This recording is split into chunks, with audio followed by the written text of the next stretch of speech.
water on the bottom, oxygen, and dirt on top. Hi, and we welcome you to Hershberger's Miracle Homestead. Howdy folks, and welcome to the Homestead. Today I am Martha. This is a requested video on how to assemble a self-wicking container for gardening. This will be our third year doing it, and we've been blessed with the veggies that we have gotten through our self-wicking containers. I'm going to pull you a little bit closer so we can go across some things, and then we will start the assembly. And of course, you will need a container. For a number of years, Dorothy and I were in the resale business rather heavily with getting things at auctions. And a lot of these things came in containers. So some of the containers we would sell again with things in it, others we would stash away. So we had 20-some containers when we started our first summer with our container gardening. So that was a huge blessing. This one, we did buy this, and we like the black one. They are sturdy. You will want a sturdy container. And then next in the bottom of the container comes the corrugated piping. We got this at Lowe's from, I think they came in a 100-foot roll that we got because we knew we'd use a lot, and this is our third summer doing this now, so yeah. Depending on the depth of your container, you can use up to a 6-inch piping. This is a 4-inch. And then you'll need some landscape fabric, and it's recommended to use a commercial grade. It costs a little bit more up front, but if you use the least expensive, it does not last as near as long. This is the third summer for some of our containers. So the container we're building today will be the second year on that landscape fabric. We learned about this through some of the homesteading videos we watched with Buddy, and we appreciated being able to go to their links and click on it and see exactly what it was that they were using. So, next in the build of this, you'll need PVC pipe. This is a 1-inch PVC pipe. Here's the fertilizers that you'll need. Sustain 464. This is Sea Mineral -90. This is an agricultural limestone and Epsom salt. There are a few things in prep work that I like to do before I actually start assembling the container. One would be the corrugated piping. Measure and cut for here. We have a jigsaw we use now, but this came through our resale business and we kept it. And to start out with, each one I would cut away. Same way with PVC pipe. Then when we come to cut that, I just use this to cut. But it makes it so nice with the jigsaw now. It goes a lot faster and a lot smoother. One very important step on your container. This is a 4-inch corrugated piping. 3.5 inches up, cut yourself a hole. Ours is, it's like a 1/2-inch hole, 1/2 to 1-inch hole. We use this hole drill for it. That creates an oxygen level there. There's water on the bottom, oxygen, and dirt on top. So with that oxygen level, it protects the roots from getting drowned. The first year we did it, you want to measure up, make sure it comes out. And the first year I just came up a little bit. And I soon learned putting water in here is a back-breaking job. So last year when I did it, I made a longer PVC pipe so I could save my back. When you cut the PVC pipe, you will want to have the one that goes down in the container at a slanted edge. The one on top can be straight, but the one on the bottom is slanted. The reason for that, all right, this is the one that goes on top. It's straight. It is straight. Water can get trapped in there and not be able to get out. If it's the slanted cut, it sits there and there's a slant, so when you put water in, it can just go right on in and fill your pipe. I usually measure, so your landscape fabric. All right, I'll pull you in at this point. This is where the assembly starts. Here is the corrugated piping. Have it running this way toward the hole that you cut. It's in the landscape fabric. And this was just left from last year, but you want to go down and cover the ends. That's your main goal. It's to cover that so no dirt can go in there. I like to have the PVC pipe that it has the fabric there to protect it from the dirt. Here's a PVC pipe, and remember the slanted edge that goes down by the hole, same side of the hole. That way when you water it and water starts coming out of here, you know the pipes are full. And then just put that there.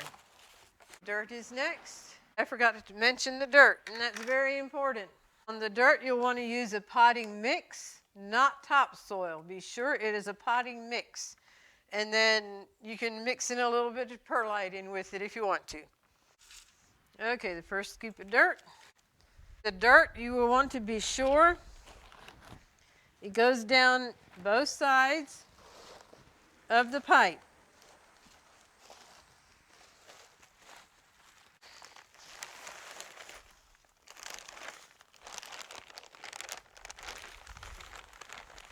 The dirt that goes down the sides is where the water can wick up through then. Okay, I'm just put a little bit more dirt in, then we'll have to put some fertilizers in. Your next important step, there's some fertilizers that come in here now. That way it's down here, and when the mature roots reach down here, it's waiting for it, and it's protecting the baby roots up here. Sustain, Sea Mineral, Agricultural Lime, and Epsom salt. And then more dirt. Mix a little bit of perlite with it.